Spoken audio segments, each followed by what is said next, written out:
Today we're finna react to How Cops Captured the Minnesota Mass Shooter by Dr. Insanity. If you haven't already, man, like, comment, subscribe, man, turn on post notifications, and let's get right to the reaction, man. Let's go.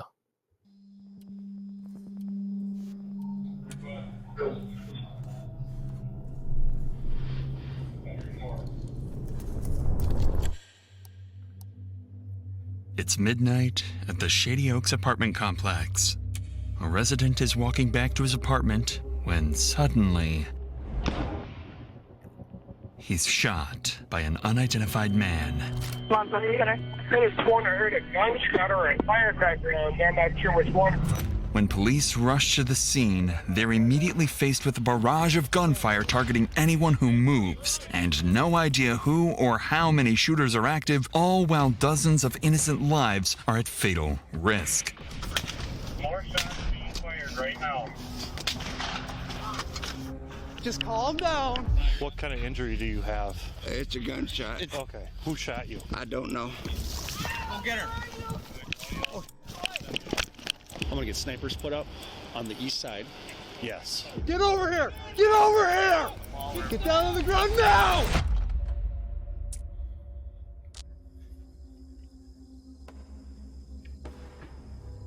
At approximately 2:17 a.m. on that Sunday night, officers receive reports of gunshots near Shady Oaks apartment complex. Minutes later, around 2:20 a.m., first responder officer Cody Needham approaches the scene to Wait, didn't something happen at around Shady Oaks before, or am I tripping? I think something did happen around Shady Oaks. I can't remember when though. I think it was a shooting as well, but I'm not sure though.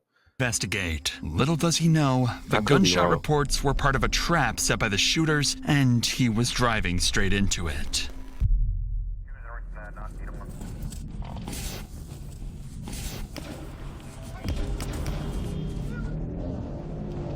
I think I've been shot. Moments after entering the parking lot, Officer Needham is struck by a bullet as multiple shots rang out and immediately radios nearby officers for backup. I'm going to the hospital. Dispatch, let ER know I'm coming. There was a rapid succession of shots. Do you know where it came from? It's back by Shady Oaks. There were more shots back by Shady Oaks. Okay, we need to get a perimeter around this building. Multiple units nearby are now en route to Shady Oaks. However, the scale of police response will soon grow much larger, as officers realize the severity of the situation and the danger posed to the civilians. But for now, as backup units head towards the scene, Officer Needham speeds towards the hospital, still uncertain how severe his injuries are. I think I've been shot. Yep, come on in. I don't know what the... Go in this room right over here. While Needham receives urgent medical care, backup officer Christopher Deason and other units make their way towards Shady Oaks. Completely unaware, they're stepping into a deadly 8-hour-long standoff.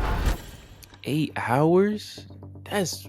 In rapidly chaotic incidents like these, officers have no choice but to make split-second tactical decisions. To fully understand how police manage such dangerous situations, we'll follow every tactic and decision through every stage of the standoff, starting with Officer Deason, who's just arrived on scene to a barrage of gunfire erupting unpredictably. We don't know what floor they're on. The shots were presumably coming up the front of the building.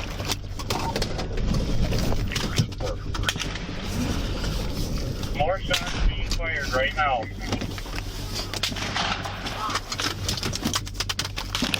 Go ahead.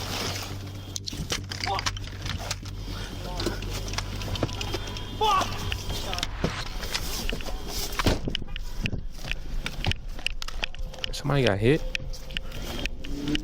think somebody got You being hit. shot at? You okay? Just calm down. Calm down. I only have a pencil. I didn't get hit. Phone call. What? Is that your car? Mine over there? Yeah. No.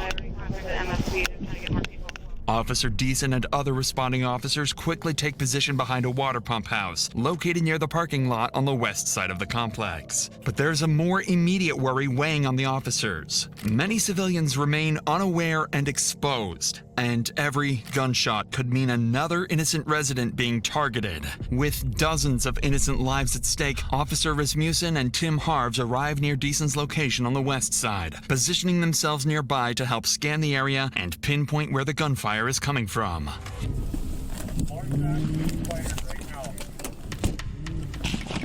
306, 2400, start everybody.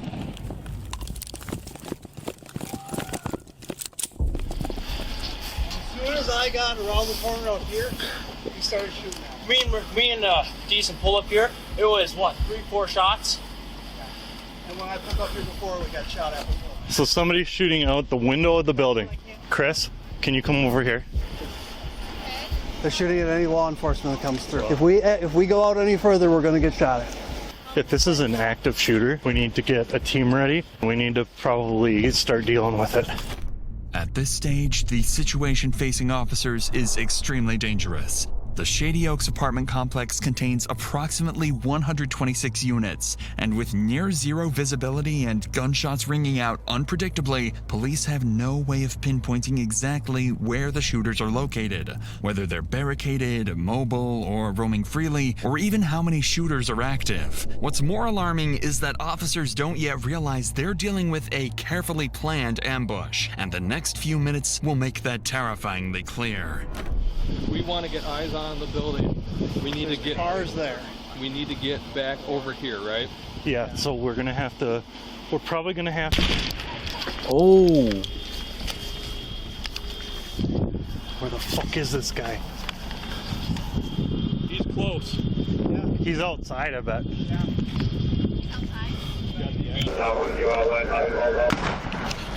Okay. He's running across! You see him? He's running. Where? Where is he running to? North or He south? ran that way, he ran that direction. Running south. I don't know if he got shot at or what, but someone just ran across the back lot. He's running. Towards the back lot to the south. I don't know if it was him or someone that got shot at. Correct, they ran out here in that direction. Did you not see a photo? No, they're behind the trees here. Other side of the trees. What? Is that, you think that's a high-powered rifle? Or This is interesting to watch. Oh! Just calm down. Do not bowl me over. shot at this house. It's coming from the front of the building. It impacted the road on the middle fourth. One of the shots officers just heard was aimed at a resident who stepped outside the building, completely unaware of the active threat. He was struck and immediately ran away. With danger escalating and officers still unsure how many shooters they're dealing with, or even where the next shot might come from, their immediate focus shifts to two critical priorities. First, identify and engage the source of the gunfire. Second, secure the perimeter and evacuate civilians inside and outside the building to prevent further casualties. However, officers still don't have a key to access the building from any side, adding a major complication to their plan. So, to move forward, Officer Deason and Harves formulate a tactical plan. One group remains in position, carefully engaging and distracting the shooters to pinpoint their exact locations and number. Meanwhile, a second group cautiously moves around the perimeter, evacuating civilians from areas exposed to gunfire. That said, let's get back to the scene. The evacuation team is about to spread out and begin sweeping the west side of the perimeter. With the shooters' identities still unknown, they have to treat everyone they encounter as a potential threat. Come here. Hey, come here. You have a key fob to the building? Yes, sir. Okay. Are you okay? Yeah, motherfucker was shooting me. He was shooting me and took out the sidewalk and said, oh, you're very so scared. My leg was surprising and breath. Say something. I heard it. I was standing in my kitchen doing it. Here, go back to your car. Now. It's the second floor. So you think it's the second floor? I'm pretty sure it's the second floor on the far side. Okay. Go back to your car. Stay in there, okay? Officer Rasmussen manages to clear this first encounter with a resident safely, but as he moves further into the parking lot, he spots someone he believes might be one of the shooters. I say, I feel like it's more than one.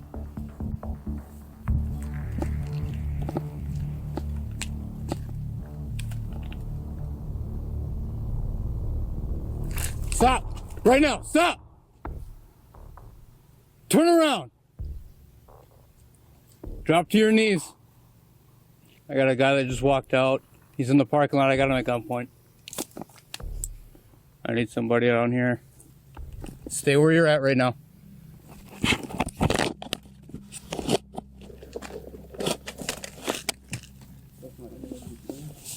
Okay, we have somebody shooting from your building right now. Okay. Okay. Okay, take him. Go to him. Stop. Ma'am, come here. Come here. Come here. It's police department. Come here. There's somebody shooting from your building right now. Okay? So keep your hands out of your pockets, please. I'm sorry. Go to that red car over there. Okay. Go. The individuals turn out to be residents, completely unaware of the danger they've just narrowly avoided. But Rasmussen's attention quickly shifts towards two more residents exiting from the back of the building, one clearly injured and struggling. Keith, you got up in the building? This way. This way.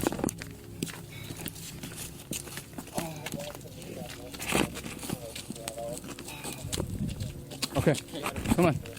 Come on.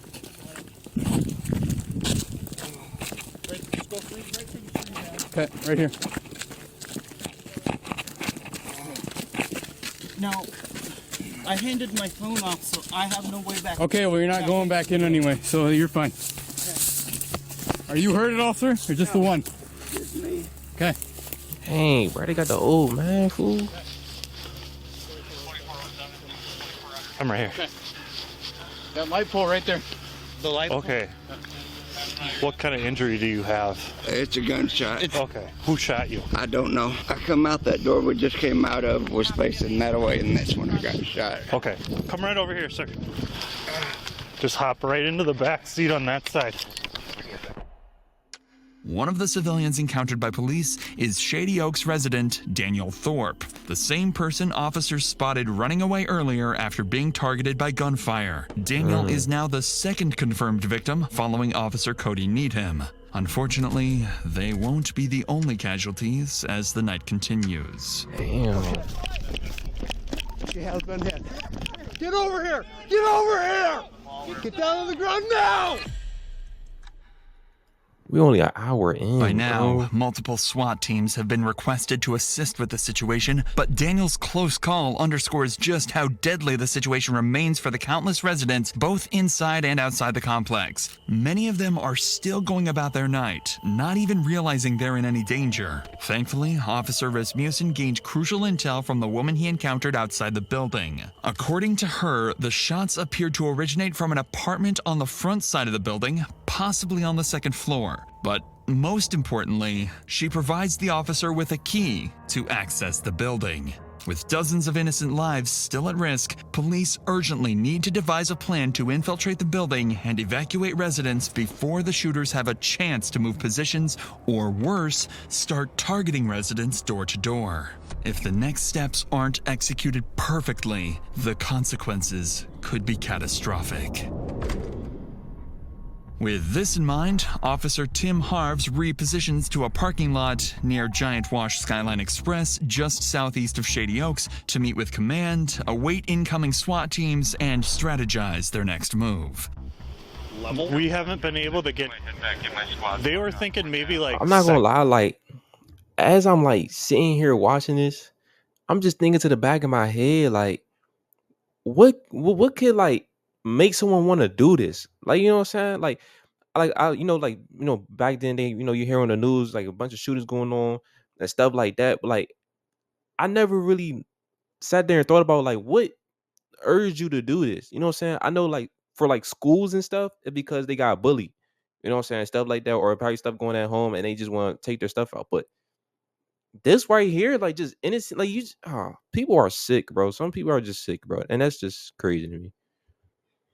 Second floor, but now Chris is saying there's movement on 7th, but there's movement all over if you watch those windows. Nobody's identified where or who. Once I get more SWAT bodies in, I'm going to start forming up some perimeter teams to take over on perimeter. I'm going to get snipers put up on the east side. Yes, yeah. So that they can kind of get all the eyes on. shots have been coming from the front of the building. By this stage, police have gained important but conflicting information about the shooters. Witnesses indicate activity on the second floor at the front of the building, yet Officer Deason's group has reported suspicious movement higher up, possibly as high as the 7th floor. With these conflicting reports, the situation remains risky and unpredictable. So, to gain some control, multi-jurisdictional SWAT teams are now en route to help secure the building's perimeter, deploy snipers, and infiltrate the complex to evacuate civilians trapped inside. In the meantime, Officer Christopher Deason and his group continue to hold a critical position at the west end, actively scanning the building to pinpoint how many shooters they were dealing with and their locations. Shots fired, shots fired. Well, it was about 10 minutes. Yep.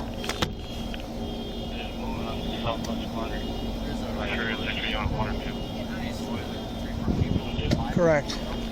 Correct. Some are moving towards this.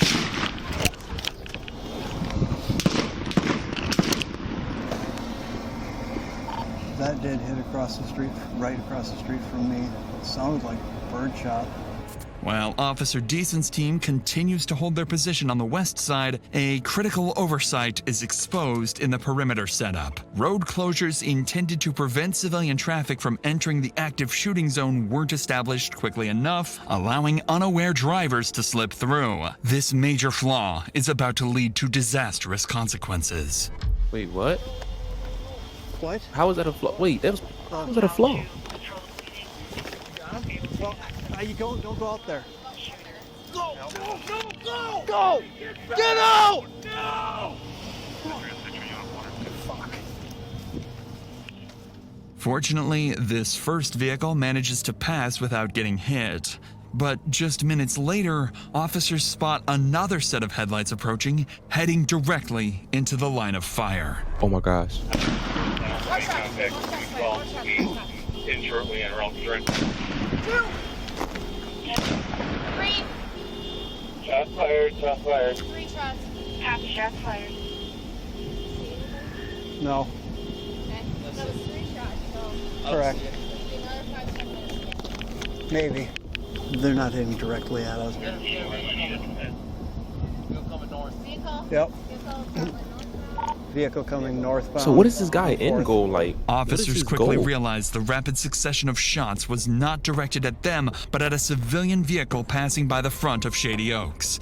After being hit, the driver continues forward, eventually stopping on the west side, still within the active firing zone, but close to where officers are positioned. That's when they hear the driver's disturbing screams. Get over here! We might have somebody that actually just got you. Oh shit. She has been hit. I know, come on. Let's go. Fucker, I should have known. Do you have a tourniquet on you? Yeah. Okay. I think it's just through and through. Shine your light. How's my girlfriend? Yeah, we can't get up there right now. We cannot get up there right now. The injured driver was struck in the leg and is rapidly losing blood. Officers quickly apply a tourniquet to control the bleeding and stabilize him until he can be transported to the hospital. But before they can even catch their breath, another serious problem appears. Other residents and civilians continue to pass close to the active firing zone, oblivious to the lethal danger surrounding them. That's when Officer Deason spots something alarming. Someone riding on a bicycle is suddenly seen riding straight through the active firing zone, heading directly towards officers. Bro, do these people not like, oh my gosh, can they not like hear the gunshots? Like, I know that like if they do hear it, they probably still don't know like where it's coming from or stuff like that, or they probably just think it's firecrackers. But like, oh my, Dang, bro. So they had like a siren or something. The guy is leaving on a bike right now. If you can stop that guy on the bike. Get your hands up. Get over here. Get over here. Get down on the ground. Get down on the ground now. I am. What the fuck? We got people shooting out of that building at us. Shit. We don't know if it's you yet. No, sir. We don't know that yet. Okay. We got him prone out right here. We're checking him. I didn't hear no gunshots. Are you kidding? You guys scared the fuck out of me. How do you think we feel? Well, I didn't know there were people shooting each other. What's happening over It's there? not funny, but, yeah. What's happening over there? Get over here. Okay, crawl. Crawl over here. Come up by the building here where you're safe. All right, put your hands down again. We just had somebody get shot out in the street from here. You have anything on you? No, sir. Can you take the bags gotta off see me, this. please, so you can look at? You can search me if you take the bags off. This bag just has a hammer and some tools. Okay, it's not him, obviously. Stay down. Okay, it's obviously not him. Okay, why don't you come up here, sir? Come up by the building where you're safe. Okay, now you hear what we're dealing with? Thankfully, officers quickly determined the biker was not a threat, managing to pull him to safety before he was harmed. Immediately afterwards, police units quickly finished establishing roadblocks around the complex, finally preventing further civilians from entering the danger zone. With no targets in sight, the shooting abruptly stops. This brief pause gives officers an opportunity to reassess their positions as they wait for SWAT support, unaware of the violent escalation just hours away. Parker 304 is also priority. Wait, did he? Do you think it's gone quiet because he just hasn't had anything to shoot at? Yeah, possibly.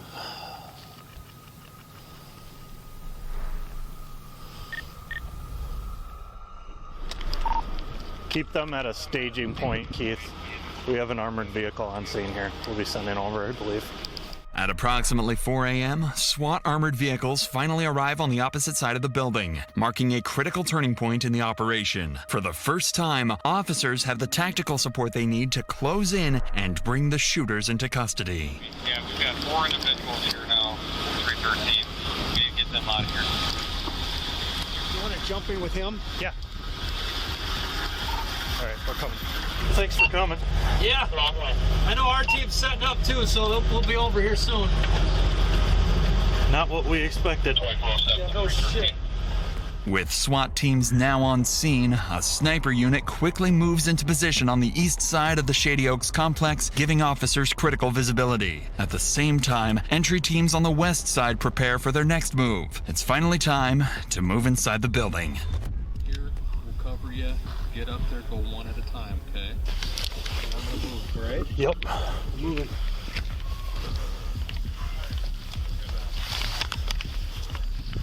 .306, we're by the dumpster where you were. What's your 20? It's gonna keep doing this.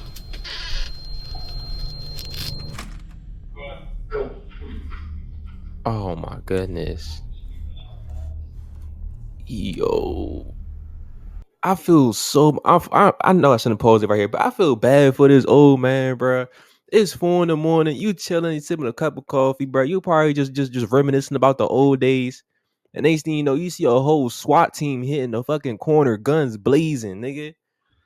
Bro, oh my god, listen. Oh my gosh. I hope they don't give cuz a heart attack, bro. I hope he gets like starter a little bit, you know.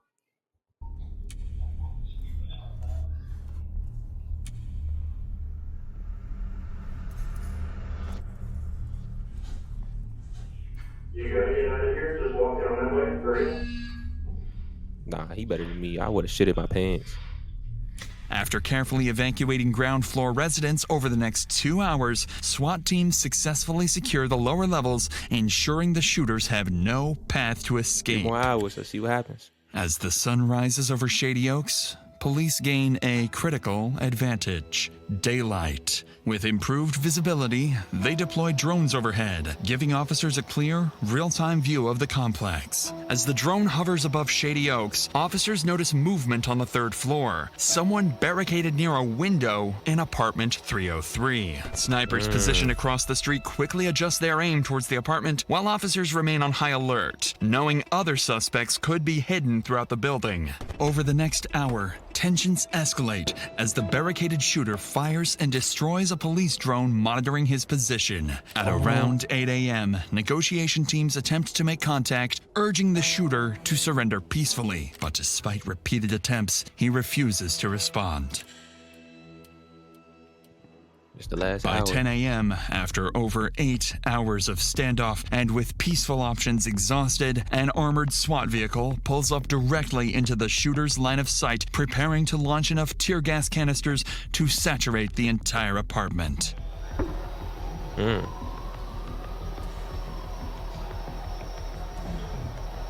Moments after the gas enters the apartment, the barricaded suspect moves to the window. For the first time, officers see his face. It's a young man, barely out of his teens, armed and ready to fire back. Following the shooter's reaction, a single, carefully aimed sniper shot shatters the apartment window, sending shards of glass directly into the shooter's forehead. Moments later, he appears from the window holding a towel to his face, clearly weakened and disoriented. A SWAT team immediately rushes to apartment 303 to apprehend the shooter. Inside, they find him wounded but cooperative, quickly placing him into custody and escorting him out of the building. Apartment 304 is also priority. For our sheriff did for. Double check him. 45 minutes in the freezing rain. You guys are good. Get some change in the left pocket. Big ass baggy pants. Check down by his feet. Nothing on his feet. Not having any 38. Buddy, can you spread your legs real quick? I have nothing. Good, I see. Hands pulled up at least a little bit. Yep. Ow! Fuck! My arm. There you go. You want to switch out doctors? I can give me an IOU. The shooter is soon identified as Devin Matthew Wayland. Inside his apartment, officers recover multiple firearms, including the rifle used throughout the standoff. Officers continue to search the complex, and after a thorough sweep, they find no other threats, confirming Devin was the only shooter. As he is transported to the hospital for medical treatment, detectives begin rehashing details of the shooting. That's when they make a troubling discovery. The initial 911 call reporting fireworks had been placed by Devin himself. I could have sworn I heard a gunshot or a firecracker on there. I'm not sure which one. Investigators quickly realized the call was a deliberate attempt to lure responding officers directly into his line of fire. Given the calculated nature of the ambush, they suspect that Devin may not have acted alone, that he could be linked to a larger threat, perhaps associated with an extremist group or a broader violent plan. With this in mind, detectives bring Devin straight into an interrogation room as soon as he is medically cleared, urgently seeking answers. Okay, before we continue, right? The fact that he's the one that set up that 911 call, nah, this was definitely planned, and there's no way he did this. Nah, he got to be with a group. Like they said, he got to be with a group, or he definitely has some partners or something, bro. Because it's like, why would you want to purposely? It's like he wanted to get caught. You know what I'm saying? Cause more distraction, get caught, or something like, or he's like trying to cause a distraction or some shit. You know what I'm saying? Maybe because I watch a lot of movies and I'm coming up with this theory, but he's I don't think he's working alone, bro. There's no way. Answers about his true motives and whether any additional attacks were placed. Hey, Devin. Hello. How are you? I've been better. Yeah, it looks like it. Feeling okay though? Is that okay if we visit? Yep. Okay. Now, let's back up to the day before the incident and just talk to us about your day and kind of what's going on. Everything seemed all right. Everything seemed fine. But, Okay. These ex-friends of mine, they wanted to hang out with me, and it was gonna be his girlfriend's birthday, the 21st birthday, so they wanted to party and drink. Well, I do like political discussion. I like to see people's views and ask them why they think of that, so I can respect them deeper and Like view them. political stuff? Yep. Okay. But it just turns out that they're ex-tweakers, and I think one guy was tweaking there. This guy's name was Seth something. and they're all like they're saying I'm getting in their face and screaming at them. I'm partially deaf from working in machinery. I said, I'm sorry, I'll get down on my hands and knees, I'll show you I'm not being violent. And this woman was saying, get on my man's face. And I'm like, I'm not in your man's face, I'm just saying, this is how I view about the situation, because how can I respect you? You've been nothing but nice to me, so she has until this point on. And Judd said, get off his face. I said, I'm not on your face. He pushed me. He was trying to fight me, so I fought him, and Jordan got on me, and he tried fighting me, and he claimed he was trying to make sure there would be no fight to happen, but that was the last straw. And for some reason, I felt like because no one would believe my side of the story, I had my firearms out and ready to use, just in case anything did happen, which I didn't want it to, but I had an accidental discharge of my Mosin Nagant rifle and had one bullet for it. I'm not Which sure. kind of rifle was it? Mosin Nagant. Okay. It was a mental slip up. I haven't been employed in a year. And my grandfather died 3 years ago. I just wanted it, and I didn't want to ever shoot a cop. That's why I surrendered. Were you aiming at anything throughout Just the 75 cars, rounds? just the cars, trying to get the cops to come so they'd shoot me. I didn't want to shoot the cops, I didn't want to shoot anybody else, I just wanted to shoot the cars so that they would shoot me. But And is that from I alcohol, or I were couldn't myself. It's against my own views. I would have to have somebody else me theoretically. So that's where that idea. I know it sounds really fucked up. I wanted to live. I tried telling myself this and that, but under last night's situation or ordeal, it just got too much to me too fast. So, do you remember what exactly you told the dispatcher when you called in? It sounded like there was a gunshot or fireworks or some type of discharge, like some type of fire shot. So if you said the word fireworks, would you mean fireworks from a gun or actually fireworks? I don't know. Did I say fireworks? Or you getting you might have. I don't know if I did. Fireworks. I don't know if I did. Perhaps the most striking thing about Devin's confession is his description of feeling trapped between a desperate wish to die and an inability to harm himself, a psychological state commonly known as suicide by cop, where someone intentionally provokes law enforcement into using deadly force to end their own life. Following the interrogation, detectives determined that Devin Wayland acted alone, ruling out connections to any larger extremist groups. Devin admitted to intentionally provoking police to respond with deadly force, driven by anger and humiliation after an earlier confrontation at a party. Thankfully, the 3 victims wounded in the shooting, including Officer Cody Needham, would ultimately recover from their physical injuries. When Devin's case reached trial, Minnesota's Court of Appeals rejected the argument that his actions were solely driven by suicidal intent. Although Devin claimed that provoking police into shooting him was his primary goal,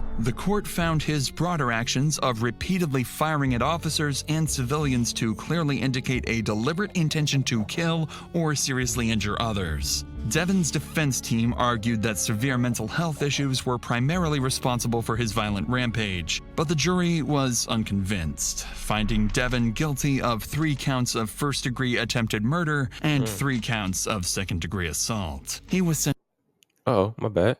sentenced to 50 years in prison.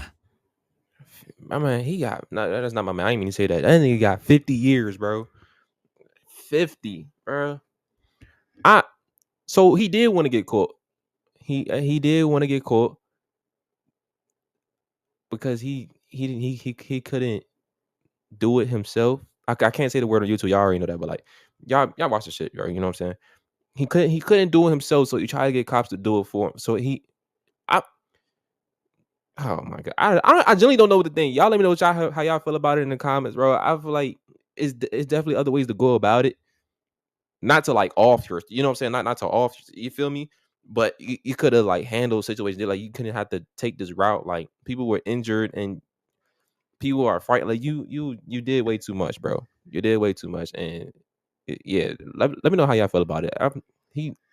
That's crazy, bro. 50 years, yeah. Stay behind bars, nigga. That shit crazy. But if you enjoyed the video, man, like, comment, subscribe, man. Turn on post notifications. Keep God first and chase your dreams, man. I love y'all. See you in the next video, man. Peace.